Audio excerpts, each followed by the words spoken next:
Yeah, it seems the system's running, but it's running very slow. The rainwater system just been filling up out of the tank. So I went and got the riser pipe, that 6 foot tall pipe, and actually blew down it and built up a bit of pressure, and then, yeah, hopefully it'll go at an alright speed. It's one of these things. I just think it's a very slow system, and until I change that T-piece to one that's, you know, really actually allows 2 half-inch bits to flow to a 3/4 inch piece as opposed to 2 half-inch bits restricted back to a single half-inch bit, then expanded out to a 3/4 inch barb, I don't think it's really going to flow at a hell of a speed anyway. And it may never do because of the airlocks. I'm just going to show you this. This is all the wool. All on the lower parts of the box thorn. All the way around here, this flipping wool. Right the way around, even around here. Heck. Now the wind will be blowing now, but right around the corner as well. What that is, it's sheep trying to, all the bottom here's got no leaves, and the sheep have been trying to eat the upper leaves. And this is just the,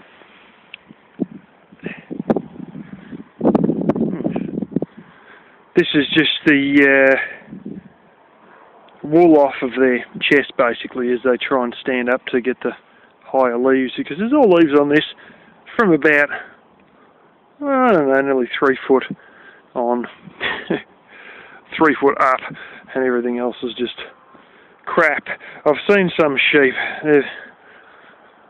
because of it being so dry for so long, I mean, it's starting to rain now, but because it's been so dry for so long, they actually making tunnels through the boxthorn and walking through areas probably like that they never used to walk through. And there's another one where I got into the back of all that. Remember the time I got all the stacks of old bits of shoes and bottles and everything, and I was deep in past all this tree that collapsed here, right in the back, behind, or well beside, but at the back of that great big pit that they sort of call a well, but technically speaking it's actually a underground water tank that this place has, that I'm now using as a giant ash store. That's one side of it there. Instead of going and throwing all the ash on the ground and throwing all the old nails on the ground with it, she's all going down there, and that's where a lot of ash has gone previously, including all the ash from burning all the newspapers in this house.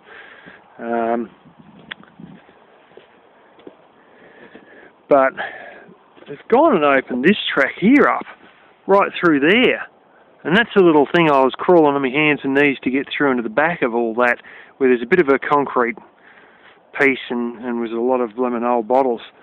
And they've sort of gone through that and sort of cut into the side of it and made a whole pathway, and they walk straight through here, right past the bedroom wall and all that business. And then I look at the bedroom window, which is right there, and one of them is jamming their head right in there, and there's nothing green in there. That there's some of the grass that I moved out of the way for the little plastic tank there. Oh hell, it's going at a decent speed now that I blew into the thing. It's starting to... Geez, it is going alright. It's emptied out a quarter in the last few minutes. About a third in the last 5 minutes or something, that's alright. But yeah, it was sticking its head in there, and I could see its arse sticking out here, and you can see all the bits of wool and that, which is a telltale sign, obviously. And there's nothing in there. Absolutely nothing except a whole bunch of dry prickles. There's nothing green at all in there.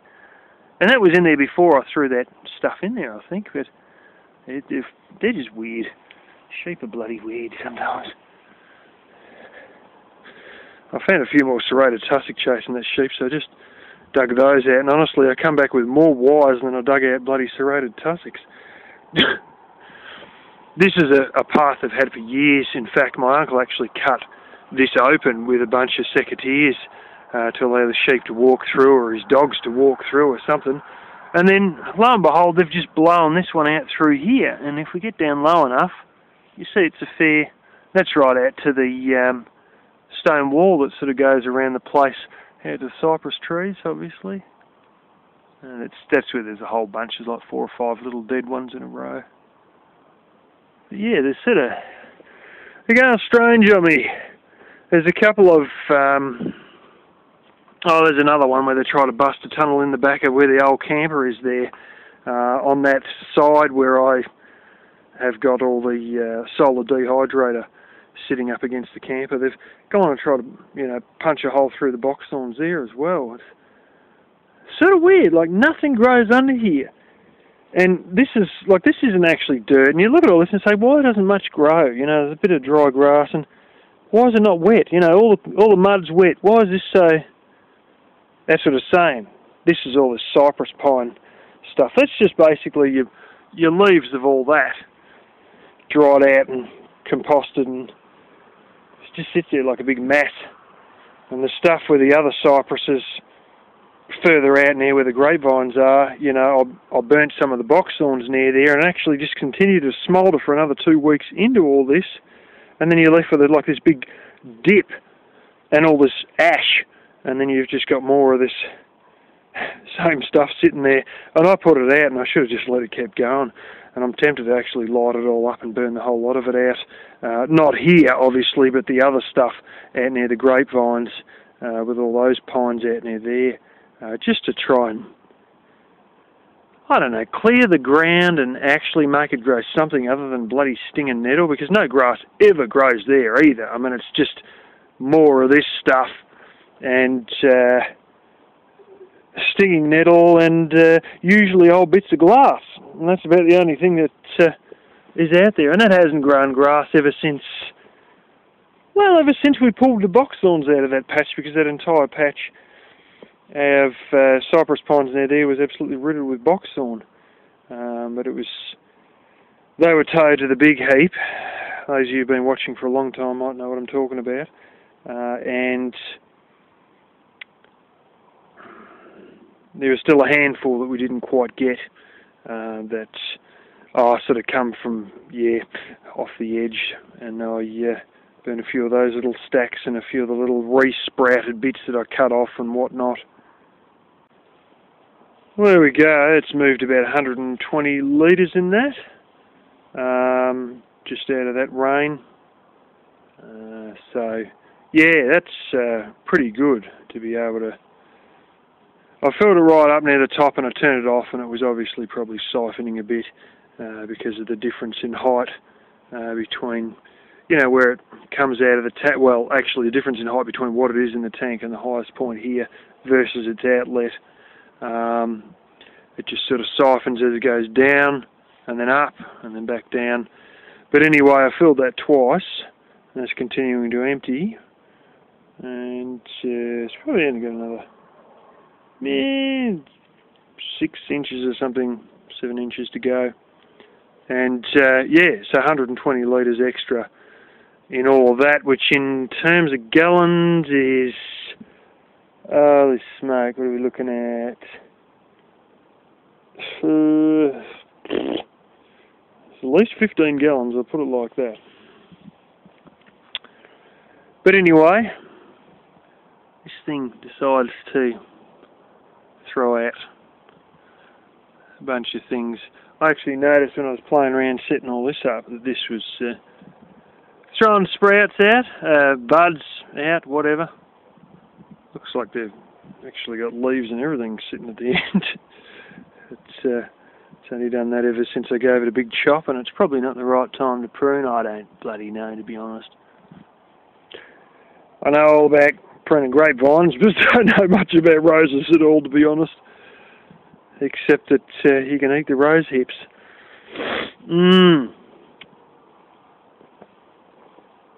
That's the bit I just jammed on the other day. Still got to work out a bit of the system for all this. Yeah. No pussy, that stays outside. Good pussy though. And what we were supposed to do, stick me glue in front of the cat flap so no shenanigans ensue.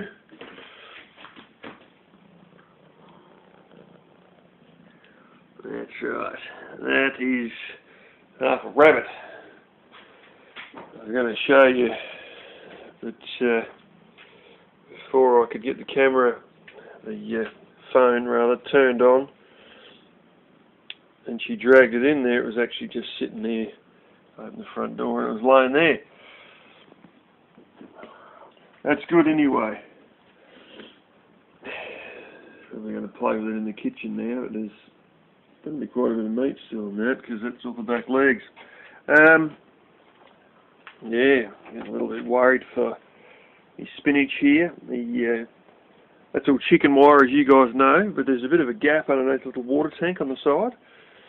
So I want to fix that up. And the only other way, once I fill that gap, the only other way to get in and get to the spinach there is to go right through around this bizarre way through the veranda and jump over a whole heap of freaking tools and shit, or come underneath the house. Now, there is a bit of sponge foam which is basically underneath there. It's sort of basically underneath where the solar fridge is, just a little bit deeper under the house.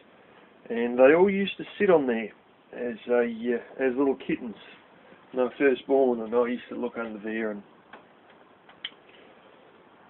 look at them all and try and talk to them all, but they wouldn't sort of come out because they're a little bit shy at the time. And being born as feral kittens who didn't have any real association with humans for quite a while until I found them that time out behind the chimney there.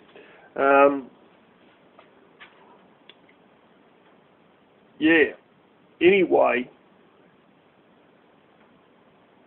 Tabby Cat continues to sit there, and I haven't known where he's gone some days, and walk around the house and I can't see him, and I look out near the solar panels and I can't see him, and that's because he's just sitting on that same bit of foam, sponge foam as they did when they were little kittens, because it's still right under the house there. But in that, they're always sort of looking out towards there, and half the time they're sleeping underneath the solar panels anyway. But the fact of the matter is, once I get that closed up where the tank is, it's a shitstorm involving definite confrontation with a cat by coming underneath the house, because the cat will wonder what the hell is under the house. And as I said, a lot of the time they're right out under the solar panels anyway, if they're not in on that little bit of foam, which has been Tabby Cat's favourite spot once again of late. And then, your spinach is effectively protected. That because I saw 2 rabbits last night, and I haven't seen rabbits in ages, and I come around the corner of the driveway, and sure as eggs, there was 2 rabbits there, and Black Kitty ended up walking up to the front gate near me, and I said, "What the hell are you doing? Go there and get one of those 2 rabbits." And I don't think it was her. I've got a funny feeling that may actually have been Tabby Cat's doing, but one of them obviously done that. So, one more to go. So it's good to see they got on top of them, as opposed to just sort of, oh well, the cat food bowl's full, so what, who gives a shit? They're right into getting them straight away. I opened the flap up last night, and she's come in and slept with me and didn't bring any mice in. She's been very disappointed that it's been closed and keeps scratching it and meowing for flipping ages and all that. So, I've let her in, and she hasn't brought any shenanigans in, any rats and mice in, or done any stupid shenanigans with rats or mice in the bedroom, regardless of the fact that that's there. But I would say that might have been Tabby Cat's doing, because she was in the bedroom with me a lot last night. Although I did go out for a little while, but... Yeah, you ham and eggers. That's all the shit wood, plus all the stuff we got out of the garden, and it's going very psycho. It's a good start, actually. And there's going to be a hell of a lot of moisture coming out of all that. Anyway, I better get the knapsack because I sort of don't have the knapsack yet. So I'm going to top that up and bring it out here. And I may try and do a box thorn heaps knife, fingers crossed. Not much wind, which is strange, but wind's calmed down a bit, so I've decided to light it, but you can see, you know, the wind's going in that direction. What little wind there is. You'd be surprised, that's only about 6 metres away. It's a backpack. Sort of illuminates things so well, and you'll never see it really with this camera. Oh, that's the old Nissan there. I can see right to my water tank and everything, all lit up. And all this. I went and checked all the, they have all the districts on the internet, and even when I lit that test fired that bloomin' wood heater thingy with a 10-pound propane bottle, it was off then as well, so it's been off for a while. I don't know how long they've been off for, but it's probably been a month or so at least.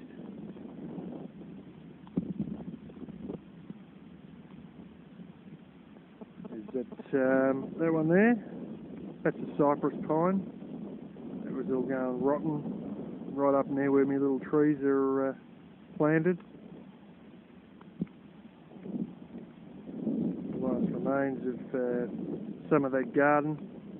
That didn't burn. I had to actually kick that one in, and the rest of it's all just the construction stuff that's gone to shit.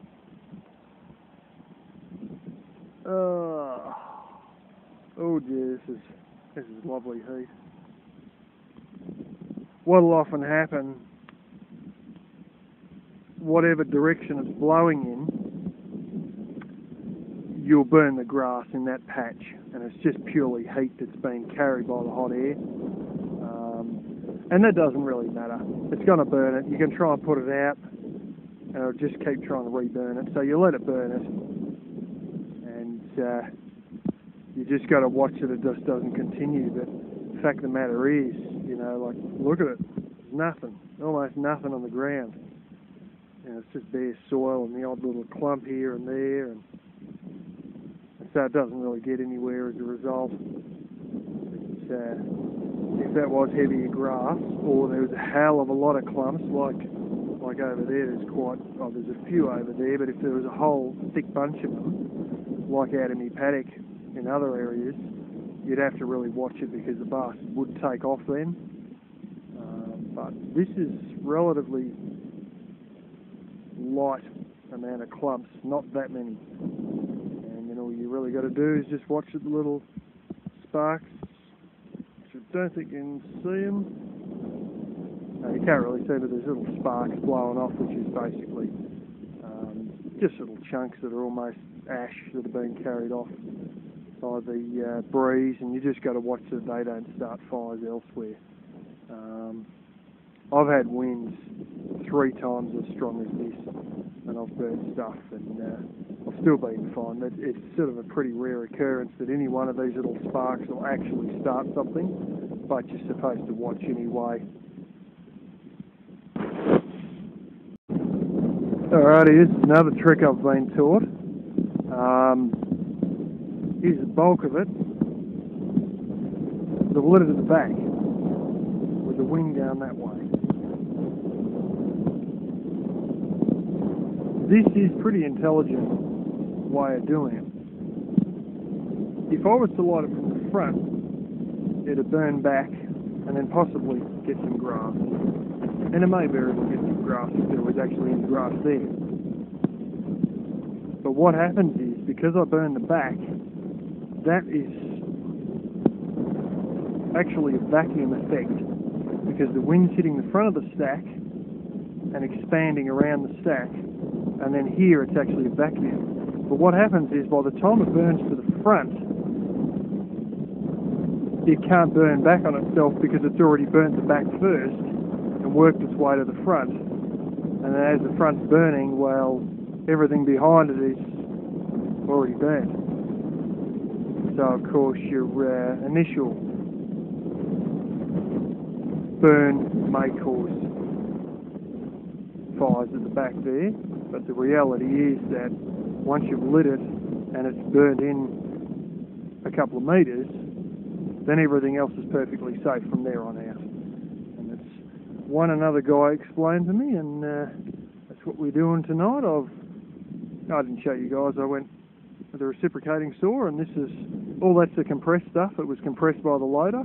This stuff here is all the dregs that were still left, that we didn't quite get, that I've actually cut up with a reciprocating saw and been carrying from basically beside the grapevines just to here, which is only a lousy 15 yards or so. And yeah, so she's going well in the bottom there because that's compressed, and of course this is all just going to collapse on top of it, and it's starting to burn it anyway. Yeah, I actually got out the rake and everything, and I raked up all the loose little spikes. I was going to bury them, and then I thought, no, stuff it. I'll get the wheelbarrow. So I loaded the wheelbarrow up and just bought about, I don't know, 5 loads or something like that, 5, 6 loads here with the wheelbarrow, and they'll burn as well. And they're a bit damp, but I'll give them a bit of a kick in if they need it. But I think they're about to be engulfed anyway. Oh, alrighty. Been meandering around down there, trying to collect a few extra bits for some of these old box thorn stacks. Those 2 that I burned last night come out good. I was plucking bits of wire out from in the middle of them and everything, so they burn quite well. There's not much charcoal or anything left. Yeah. So anyway, I've got these curved roof sheets, bull nose, like as in bullshit bull nose. The curved sheets anyway. My father wanted me to hang on to them, and I said, what good are these bloody things? I just throw them in scrap metal. Oh no, we'll need them. And of course, you know, we've got 3 different kinds of friggin' angles, haven't we? Like 3 different curvature levels between all these sheets. But I realised something. In all of this, that sometimes if you look at bridges, you'll know that they sort of, underneath, they curve up. Especially ones where their supports are actually underneath where the roadway is. If I was to curve those bullnose sheets down, they would be weak. If I was to use flat sheets, I would be wasting good sheets that I could be using for something else. And on top of that, they won't necessarily be as strong as these ones if I set them curved up, and I leave them curved up and build the whole wood hot water thing, not wood hot water, 10-pound gas bottle, propane bottle, wood heating thing, sort of inside a chair frame, like a steel chair frame. We had stacks of steel chairs like that one. I don't know if you've really noticed it.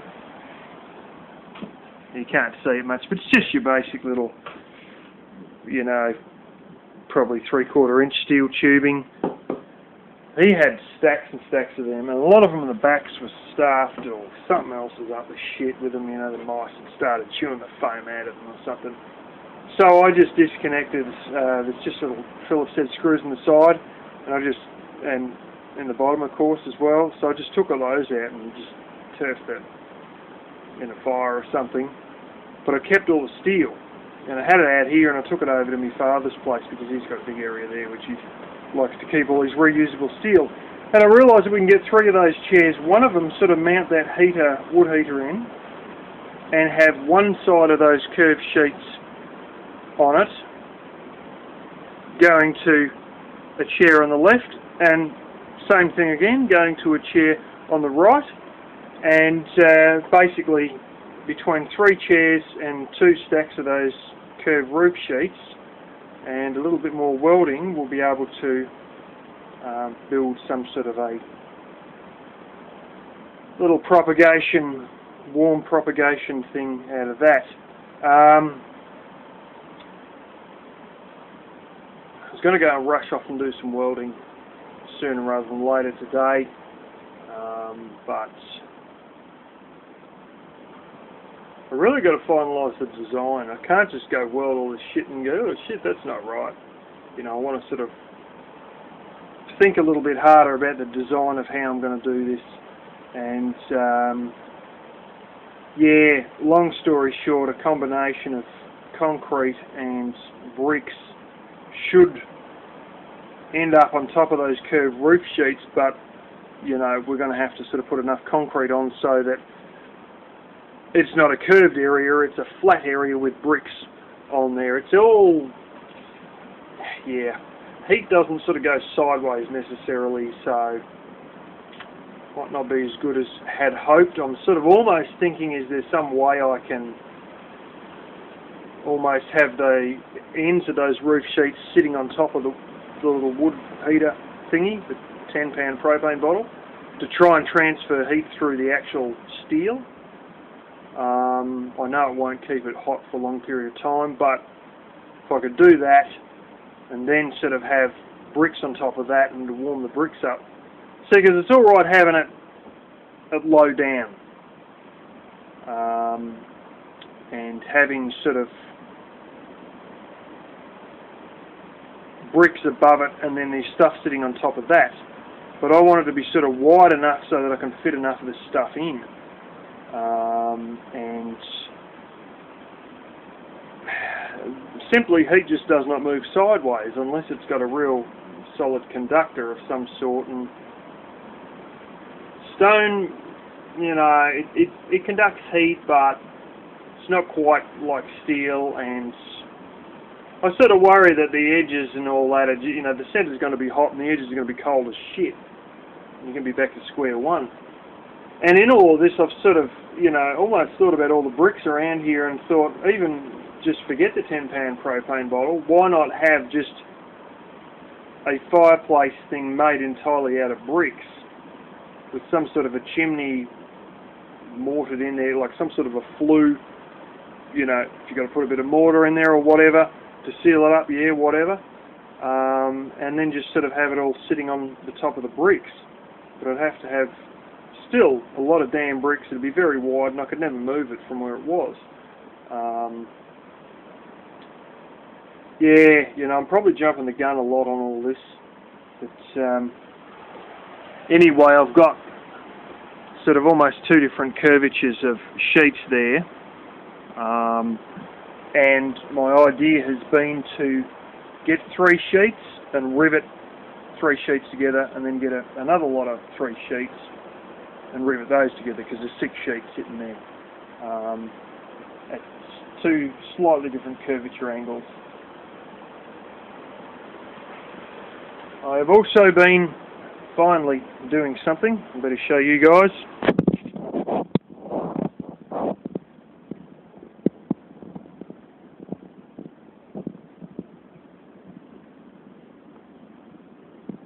Yes, this is the one that's about 1 inch thicker. By the time you get up the top with a curvature in this beam, it's bloody 2 inches different. So anyway, that's worked out. I've got to put a bit of expansion foam in there, thanks to sheep that can't stop eating things. I don't know why that sheep ate that stuff, but I've got to angle grind these off in a second. Yeah. So that's what's been going on today. I was Still not 100% sure on all this, you know. I was thinking of using water for thermal mass, as I was saying, but it's all, you know, it's all just prone to rust out and everything like that as well, and too much humidity, and next thing the mold's setting in, and it's sort of not be as good as it could be if I just use bricks for thermal mass, because then you got no corrosion based, you know, on the fact of having so much water. You start adding water and you get a lot of strange things, you know, too much humidity, corrosion, leaks, continually needing to top the water up, blah blah blah. Everything's got to be watertight, you know, it all just makes a simple situation a hell of a lot harder. But all the same, I've got to sort of try and work out how I'm going to get this heat to sort of transfer and that. I don't know how I'm really going to do it being terribly lightweight either, but some ways I have thought of just sand, just throwing sand into everything and just having a big bunch of sand as the mass, but of course then you might as well just have bricks anyway, and we've got far more bricks than we've got sand here.